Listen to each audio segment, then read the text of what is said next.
Bonsoir à tous.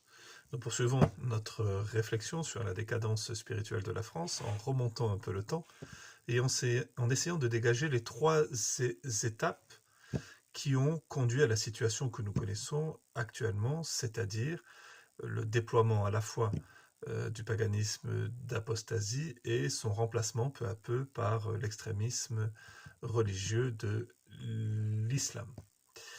Dans ce processus qui a commencé à la Renaissance, on peut distinguer d'abord une première étape qu'on appellera l'étape esthétique. Ce qui caractérise la Renaissance est assurément ce que l'on pourrait appeler une individualisation de la personne. C'est-à-dire que l'on va privilégier l'individu, on va privilégier la conscience, l'absoluité de la conscience au sein de l'individu, et peu à peu, l'individu va se définir dans ce rapport à l'état providence et va perdre sa notion, sa dignité et sa dignité de personne à l'image et à la ressemblance, créée à l'image et à la ressemblance de Dieu. Que faut-il entendre par la première étape, l'étape esthétique? Alors, comme je l'ai dit dans la précédente vidéo, il ne s'agit pas ici de noircir le trait et de, encore une fois, diaboliser la première étape de ce processus qui va se déployer à la Renaissance. Il y a des chefs-d'œuvre exceptionnels, définitifs, qui ont été créés à la Renaissance. Et il ne s'agit pas de nier l'objectivité de ces chefs-d'œuvre-là.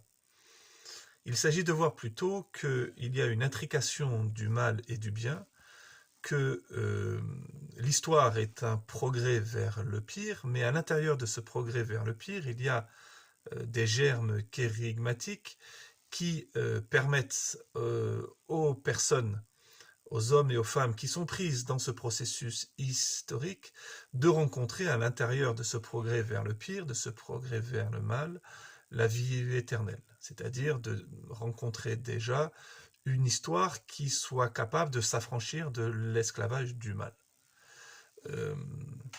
Cela, c'est le travail du christianisme, de présenter aux hommes et aux femmes de notre monde une parole, une incarnation qui ne soit ni l'extrémisme religieux de l'islam, ni l'extrémisme du paganisme.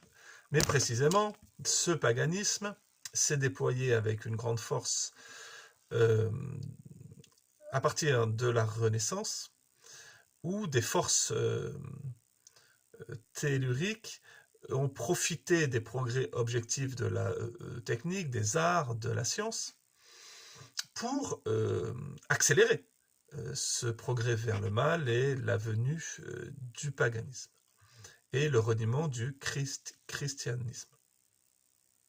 Alors, cette étape esthétique, donc, elle est importante parce qu'elle précède l'étape éthique et l'étape politique. Il n'y a pas de politique sans éthique, et la politique, ce sera le travail de la France. L'éthique, ce sera le travail de l'Allemagne, et il n'y a pas d'éthique sans esthétique, sans un cadre formel qui va se présenter un peu comme la condition de possibilité et de l'éthique et de la politique.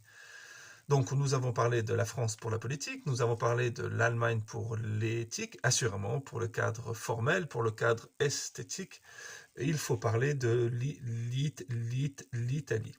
Ce qui ne veut pas dire, évidemment, que dans ce cadre formel ne va pas être introduit des éléments spirituels très profonds qui anticipent déjà les choix éthiques et politiques du XVIIe et XVIIIe siècle.